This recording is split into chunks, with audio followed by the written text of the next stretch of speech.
The big one, though, was the Newcastle and Barcelona game. Newcastle played the game plan to perfection in the first half for the most part. They took advantage of Barcelona's weaknesses defensively, that high line with the pace in behind, Elanga getting 2 goals.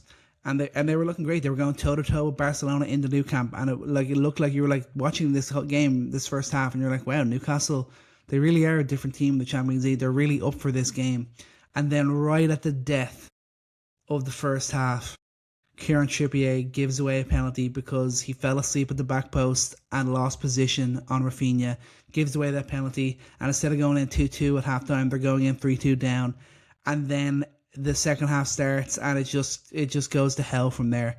Barcelona just flex their muscle, their attacking muscle, which is almost second to none in world football, and completely dismantle Newcastle. It ends up as a 7-2 game, and Newcastle just don't have a leg to stand on. The second Tonali goes out, you're really start to worry about them with the quality that he has, and the fact that they were already without Bruno Guimaraes. Like, you knew that they were in trouble then, and that's exactly what happened. They ended up conceding just again and again and again, lose it 7-2. Just really difficult for Newcastle, and you just know that they're not going to be back in the Champions League next year. They're going to have to put together a serious run of form in the league to finish out the season in order to get into Europe next year. I don't think they don't have any hope really at the Champions League places, but maybe they can find a way into the conference league or the Europa League.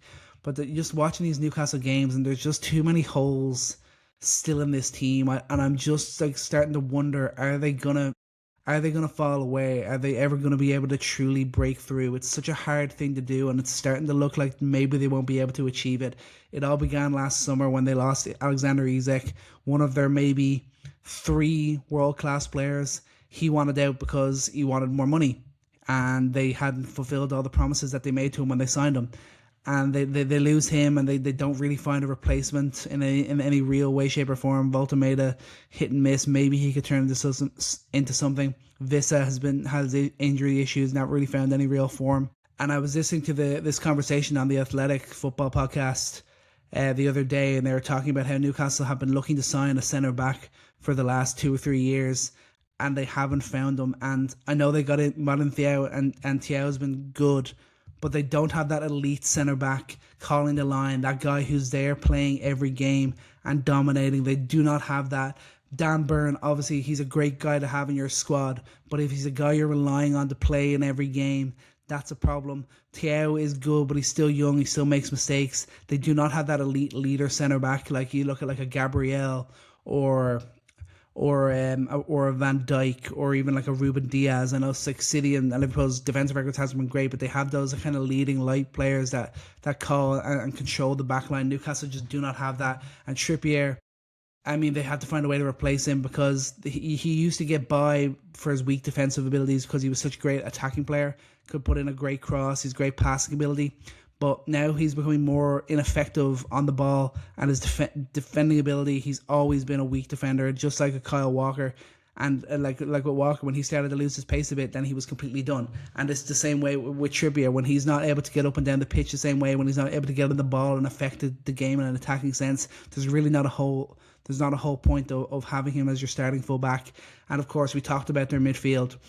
Bruno Guimaraes is such an important player for them. It was so annoying that he had to be out for this tie. He would have made such a difference. And then when they lose Tonali as well, that makes such a huge difference. Like, at the moment, Newcastle genuinely do have one of the best midfield trios in world football. I fully believe that, but I'm just scared to think of where they might be next year if one of or both of Tonali and Guimaraes end up leaving the club, because that's not beyond the realms of possibility, because big clubs might come calling and they're going to be able to offer them significantly more wages.